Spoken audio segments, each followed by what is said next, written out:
మావా క్రికెట్ లో ఇప్పుడు నేను చెప్పి ఈ ముగ్గురు ప్లేయర్స్ ఆడే షాట్స్ ని వాళ్ళకన్నా పర్ఫెక్ట్ గా ఇంకే ప్లేయర్ కూడా క్రికెట్ లో ఆడలేడు. చలో రండి ఆ ప్లేయర్స్ ఎవరో లేదా వాళ్ళు కొట్టే షాట్స్ ఏంటో తెలుసుకుందాం. నెంబర్ 3 లో ఉన్న ప్లేయర్ మన హిట్ మ్యాన్ రోహిత్ శర్మ మామ. రోహిత్ శర్మకు ఒకసారి బౌన్సర్ పడిందంటే దాన్ని పుల్ షాట్ కొట్టి బాల్ ని బయటకు పంపిస్తాడు. అలాంటి రోహిత్ శర్మ కొట్టిన కొన్ని బ్యూటిఫుల్ పుల్ షాట్స్ చూద్దాం రండి మావా.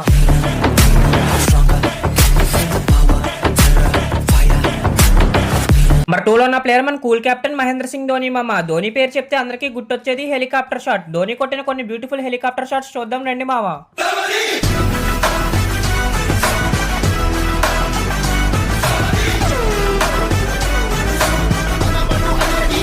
ముందున్న ఫ్యాక్ట్స్ తెలుసుకునే ముందు ఎవరైతే ఫస్ట్ టైం మన ఛానల్ చూస్తున్నారో ఇప్పుడే ఛానల్ సబ్స్క్రైబ్ చేసుకోండి మామ. వీడియోని లైక్ చేసి మీ ఫ్రెండ్స్ అండ్ ఫ్యామిలీ మెంబర్స్ కి ఈ వీడియోని షేర్ చేయండి. నెంబర్ 1 లో ఉన్న ప్లేయర్ మన కింగ్ విరాట్ కోహ్లీ మామ. విరాట్ కోహ్లీ ఒకసారి కవర్ డ్రైవ్ కొట్టాడంటే స్టేడియం మొత్తం హోరెత్తిపోతుంది. అలాంటి విరాట్ కోహ్లీ కొట్టిన కొన్ని కవర్ డ్రైవ్స్ చూడండి మావా.